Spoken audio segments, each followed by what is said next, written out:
So to our Prime Minister, let me say thank you for this rewarding appointment. Some people might see that as lotioning, but I say in life, you have to forget how it looks or what people say and just express your gratitude, even for the small things that you get. And I'm leading somewhere with this, Mr. Speaker. Like I said when I started my contribution, I canvassed some residents of Fort Charlotte and some from other places to hear their concerns about the matter before us. And as varied as their concerns were,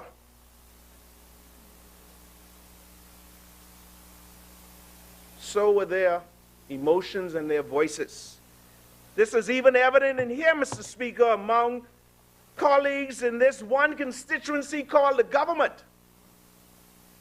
So when I speak and I say I speak for the people of Fort Charlotte and I go on record that they are in favor of raising VAT, I would be lying, Mr. Speaker, because in some areas of Fort Charlotte, there's some who feel just the opposite, saying it is a necessary evil that we must face because of our poor choices in the past, particularly over the last 5 years.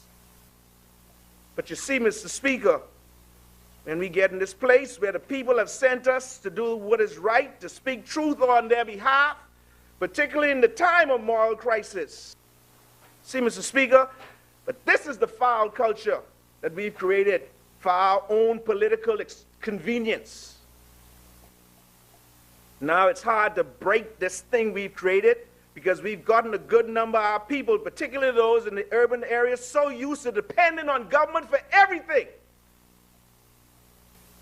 So this is where the rubber hits the road, Mr. Speaker. Let me just say for the record, I am not a big proponent of taxation at all. So if it were up to me, I would say no too. I could say to them, go after the lawbreakers. I shouldn't have to be paying for the people from the Bank of the Bahamas. Go get them to get the money back in the Treasury. They don't have it, put them to work for free. That's good free labor. Let them work off the debt. Tax all of these predatory agencies who suck from the society. The casinos, some churches. There's plenty of money to be made. Yeah, I said the churches. There are a lot of predatory churches in this country too.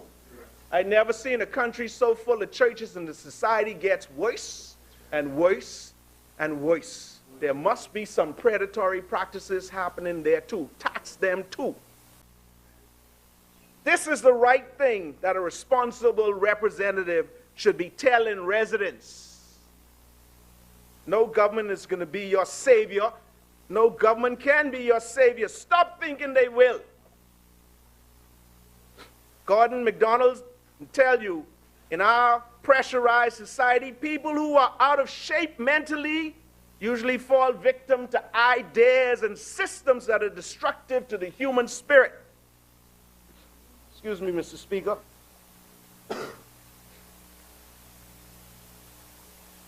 They are victimized because they have not been taught how to think, nor have they set themselves to the lifelong pursuit of the growth of the mind.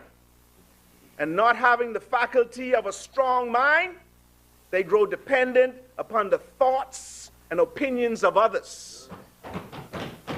Rather than deal with issues and ideas, they reduce themselves to lives full of rules, regulations, and programs dependent on government. It doesn't give me any pleasure to support this budget, but see it as it is necessary for our own past actions. Let it go. 7.5%, 12%, whatever, just let it go. Do not fret over the things, small things. 10, 11 years ago, I didn't know anybody in this society, per se. No job.